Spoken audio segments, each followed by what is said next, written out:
this video, I'm previewing a really cool driving and drifting game. So I thought it'd be really fun to go ahead and film this intro inside my car, possibly while driving around. But it's cold outside, so I don't feel like dealing with that.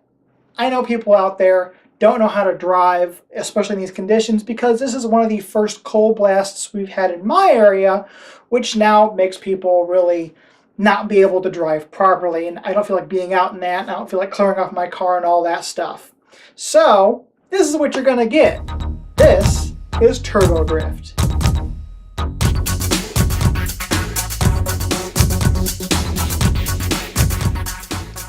So, Turbo Drift is another little button-shy game. You will have a different little envelope here. These are just the ones that they give for previewers, but the entire game fits inside this little wallet pack, which is pretty awesome. So let me show you the components of Turbo Drift. Well, you're going to have these 6 path cards, a finish line, of course. You're going to have these 5 barrier cards, which are front and back, as are the path cards. You have 4 cars to be playing with, since of course it's a drifting game, how you drift without cars. You have a first player green light, and of course you have your turbo card here. Setup is pretty simple. They suggest in the games doing it in a 2x3 area, but my camera doesn't have that wide of a view, so I'm going to show you in a much more compact area. You will set out the 6 tracks, any side that you want. You're going to set them out in this orientation, so that you have 3 rows of 2 each. Then you are going to take all of your barrier cards, shuffle those up, and place them wherever you want to in the play surface. So I just kind of, just haphazardly just kind of toss them around, and I might just shuffle them a little bit, move that up there, let's move this over here, let's move that over there a little bit. So that will be our play area. Then every player is going to go ahead and choose a car to start with. So I'm just going to go ahead and we're going to play red versus this teal kind of color. So any other cars you just put off to the side. Now the cars are going to start on the regular side. They also have a B side, and this is to let you, or to help you know which cars have already gone, because turn order will change throughout the entire game. As a 2-player game, it's not that big of a deal, but you will continue on. So I'm going to play 2 players here. So let me just go right over here, and I'm going to place my cars on an imaginary starting line.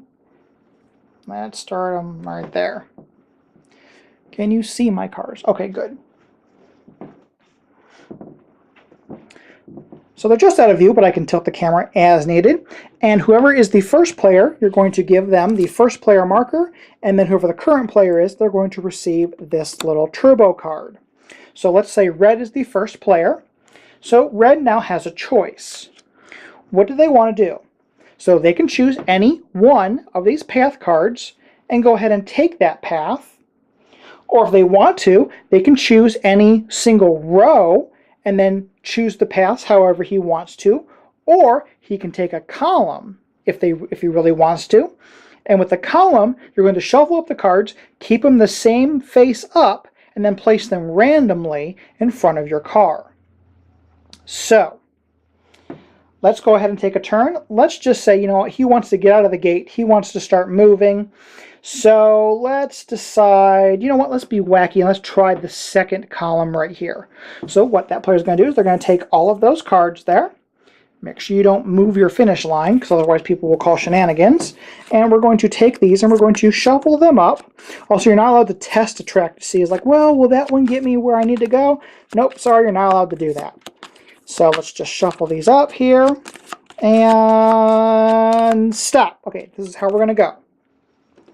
So let's just pan over to the red car and zoom in a little bit, and I'll show you how you go ahead and move. Let me just move around here. First thing you're going to do is you're going to take the turbo road here and place it behind your car. Then you go ahead and remove your car from the play area. Now you're going to take your cards in the order that you shuffled them, and you're going to place them one by one. So this one's going right here, so that's a hard turn to the right. This one goes right here. There's a little line. There's a line on each of the cards, and you'll line the line up at the bottom of the card. So that one goes about there. And then we have this one, which still starts curving off in the wrong direction. Then, once you've placed all of your pieces of path, you will place your car right there behind it, but actually you'll flip over your car, so he'll be on the B side. And what I like to do is I like to hold my car down and then move everything away. So that way your car doesn't move too much. Then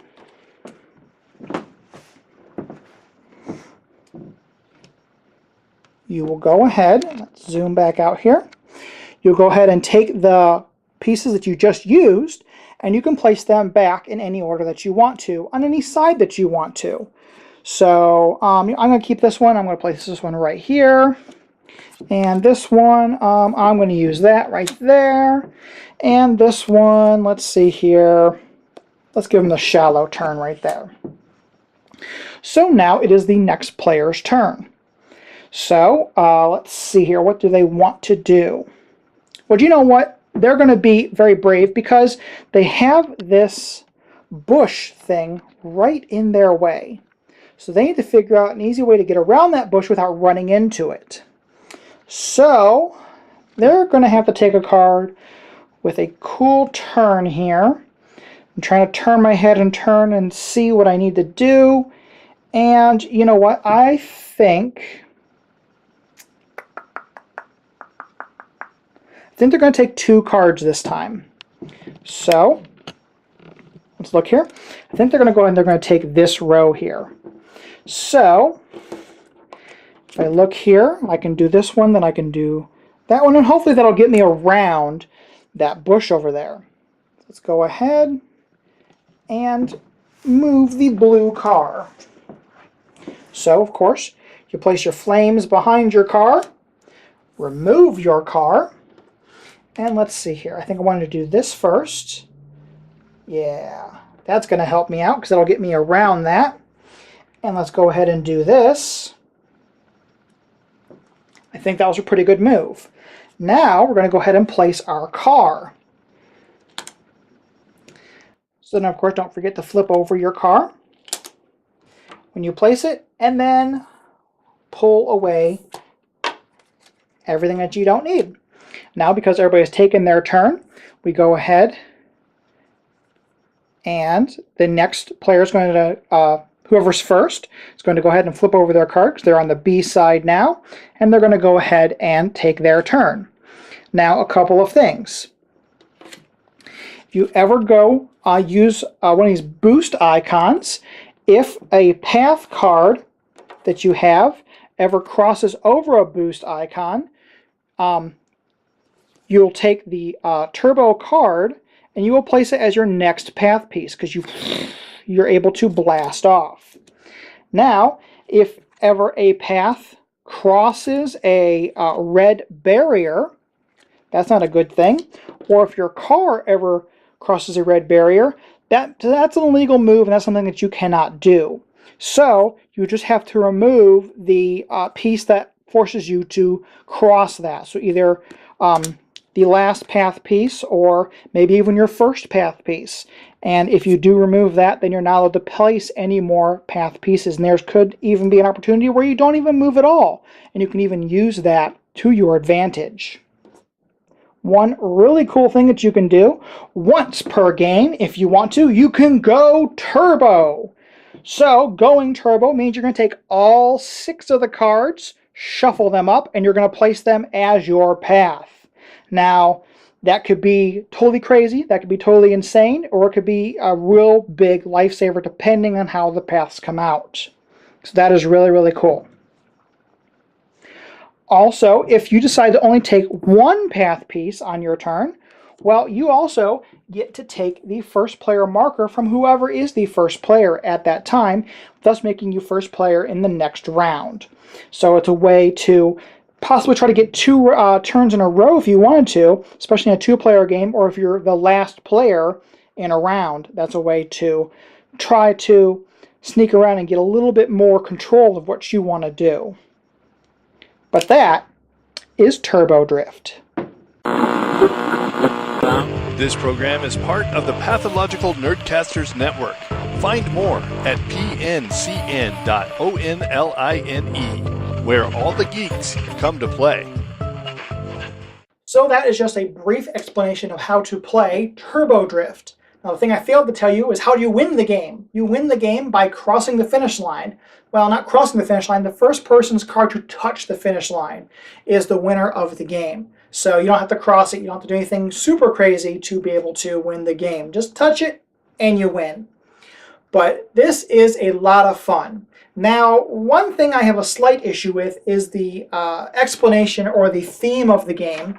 According to the paper that I got here, the theme of the game is where your tabletop becomes a 1980s era Japanese mountain pass race course. To me, it didn't feel like that, because when I think of a 1980s Japanese mountain pass race course, I think of drivers that have a little bit more control of their cars. When I played, it was a little bit of chaos. So to me, the theme is little old ladies who can't see over the steering wheel, and they all have lead feet. But still, it is a lot of fun. Especially fun when you're like, you know what? I'm going turbo! And then you fly off the mountain. Yeah. But if this looks like something you would enjoy, I'm going to have a link down below for their Kickstarter. Now they're doing something special with their Kickstarters this year, Button Shy is. What they're doing is they are doing a quarterly Kickstarter, so they should be having 4 Kickstarters a year. And what they're going to be doing is they're going to bundle these small games together. So if you want to, you can just buy Turbo Drift by itself for $12. Or if you want to buy one of the other games with it, you can get any 2 for $22 or all 3 for $30. So you can save a little bit if you buy the full bundle of them. The other games that are going to be included with this Kickstarter is going to be Avagon Pilgrimage, which is a standalone expansion to the base game of Avagon, which I know nothing about. That's why I didn't choose to preview that one. And then there's also a game called Find Your Seats, which is all about party planners trying to make sure everybody is in the proper seats for a special event. Because you know, Jimmy John over here can't be next to Sally Sue over there because of what happened at the last party. You know what happened, you two. But if this looks like something that you would enjoy, down below is the Kickstarter. You can also check out those other 2 games that are going to be bundled together. And as always, thank you so much for watching. Please do not forget to like, share, subscribe, and help support Cloak and Meeple. Right over there is my Patreon link. You can click on that to help support. You can also click on my logo over there to subscribe to Cloak and Meeple. I greatly appreciate that. And there's also another video down there so you can continue your viewing experience. Thanks.